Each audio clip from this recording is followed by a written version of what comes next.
Good afternoon. Thanks for joining us across the fence. I'm Fran Stoddard. Seeds are a basic building block of life. No seeds means no food. For generations, backyard gardeners and farmers saved seeds. But as seed companies came on the market in the last 50 years or so, seed saving became a lost art. Professors and researchers at the University of Vermont's College of Agriculture and Life Sciences are working to cross-pollinate new scientific findings about seed genetics with the old ways of preserving seed varieties. And they're being helped by seed savers around the world and right here in Vermont. Across the Fence's Keith Silva recently put an ear to the ground to bring us this story. This is what you might call down and dirty science. I love being dirty. I might get in trouble when I head home, but I love being down in the dirt. Eric von Wetberg studies plant genetics in the Plant and Soil Science Department at the University of Vermont. Being here at UVM is honestly my dream job. Since I first visited Vermont, I've wanted to work here. I get to do all sorts of different things. I get to do everything from plant my own peas to think about the origin of farming and civilization, from down in the dirt to pie in the sky. The experiment that has von Wetberg digging in the dirt deals with diversity, one pea at a time. Diversity is a hedge against bad things happening. A farmer's productivity rests on their soil. The best way to protect the soil is to keep things growing on it. Here in Vermont, we can do that in the summer fairly easily, but in the winter, if we have growing vegetation, a cover crop over the winter, we can protect the soil through the winter. Planting cover crops like wheat and rye in the fall prevents soil erosion and nutrient runoff. Adding peas to the crop mix provides a nitrogen source, which cuts down on fertilizer costs come spring. There's only one problem. Most pea varieties can't tolerate a Vermont winter. Notice I said most. Our aim in this experiment is to help develop winter-tolerant pea varieties. In this trial, we are using a number of varieties that have been saved by farmers in the Dakotas, Montana, Washington State, as well as by my own students here, and we're seeing which of them do best. This experiment goes beyond picking the perfect pea. Von Wetberg also wants to know which variety packs the biggest nutrient punch, what he calls the mechanism. That's right.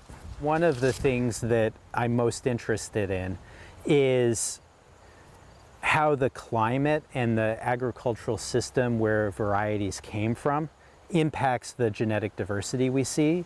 In addition, as a researcher, part of what I think about is mechanism. Understanding the mechanism by which they give back to the soil. Keeping the soil covered is part of that.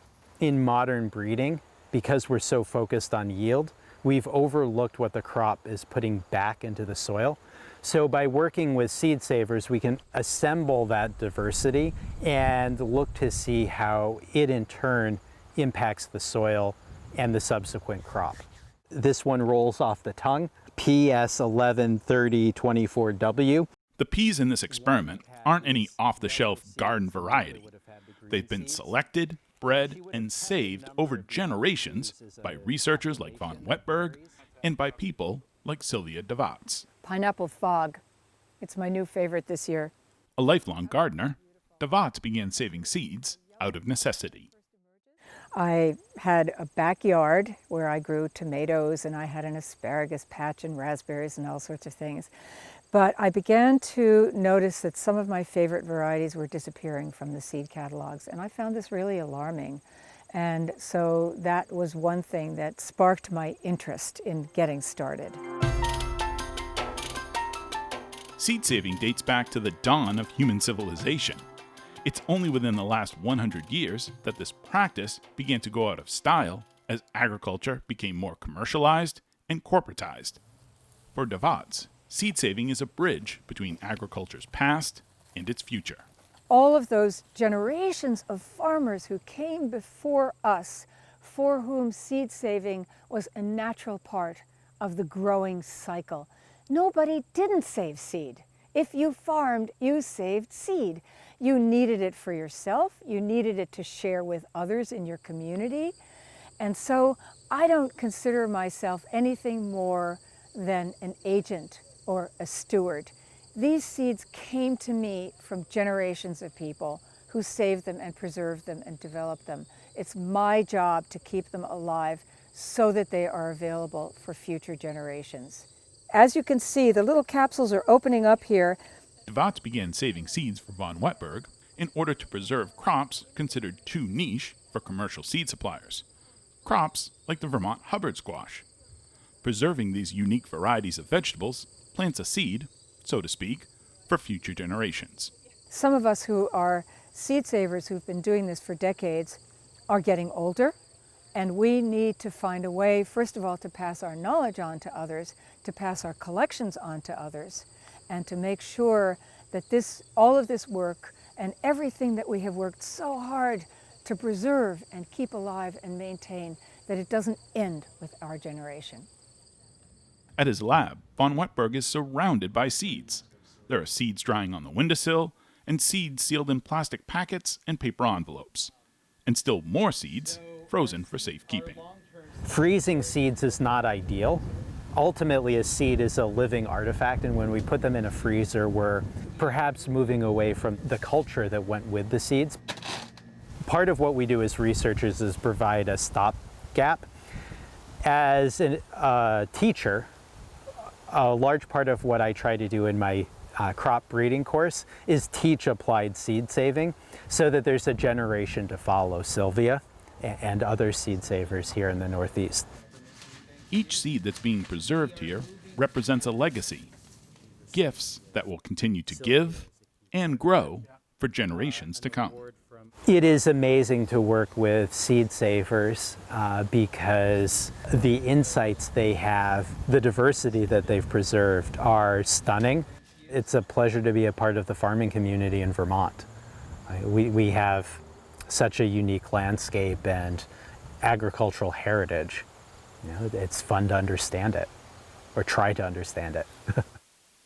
In the lab or out in the field, seeds are an investment in the future, and that's something worth saving. In Burlington, I'm Keith Silva with Across the Fence. Thanks, Keith. I love saving seed. For 50 years, the University of Vermont has been selling apples from its farm in South Burlington. They've expanded their offering this year to include vegetables and maple syrup. Here's Terry Bradshaw, the director of UVM's Horticulture Research and Education Center. This is our fall farm stand. We used to call it UVM Apple Sales for about 50 years, and then in 2014, when we started Catamount Farm and branched out into expanded vegetable production, we've changed it to the farm stand, or the Catamount Educational Farm Stand. Still apple heavy, it's fall coming in, so the bulk of what will be available will be apples, but we'll also have all the vegetables that we grow, everything from at the very beginning of this season, which will be the end of our summer season, we'll have a little bit of our sweet corn, but we'll have, plenty of tomatoes, peppers, onions, potatoes, you name it, we'll have it. We're also going to be selling, as we have before, I think maybe because we've got more space, we'll be able to highlight a little bit more syrup from Proctor Maple Center. What kind of apple varieties are available, Terry? So we've got about 50 varieties on the farm. We're sort of in a transition. I actually, back in March, I was about to cut down an acre or so of orchard to make room for future orchard. And it was just about the time when the COVID thing was starting to happen. And I thought maybe this wasn't the year to be cutting food down. We've organized a pretty good effort with Vermont Food Bank to glean a large chunk of that. I didn't leave that thinking that extra acre of fruit was gonna, put this farm over the top and, send us into fabulous riches. The main thing was keeping food out there. And I was expecting we probably would be donating a lot of it. So I think a large part of that acre will be going to various, both either the UVM campus food shelf or the Vermont Food Bank. What sort of health and safety protocols are you putting in place? We're following the standards protocols that were set forth by the Agency of Agriculture, the guidelines for farmers markets. We're basically a one vendor farmers market. One-way traffic flow. We will be having some pre-bagged fruit so that people who don't want to go through and pick their own fruit out of the bins are able to just pick up a bag and go. We'll have masks required for everybody on site the whole time we're here. The money for the farm stand has always gone to the operations of Catamount Farm. So we pay for some of our staffing, a portion of our staffing, but really most of it goes to pay to buy irrigation line and fertilizer and fix the tractors and just keep the farm going. It'll be interesting to see what the farm stand looks like this year. Reports are pretty good that farm stands are strong. I think we're gonna have a better farm stand than ever. So we've got more to offer people. We don't tend to do a lot of advertising. We're here, we produce a lot of food, and I want it to go to the community, but we have people who've been coming here for 50 years. So I'd love to keep seeing those folks. I'd like to keep them, coming and enjoying what they get in a new setting. But we've also are making a more concerted effort to market to the student population. We're only 4 miles away. We're not 40, we're not 400, we're pretty close.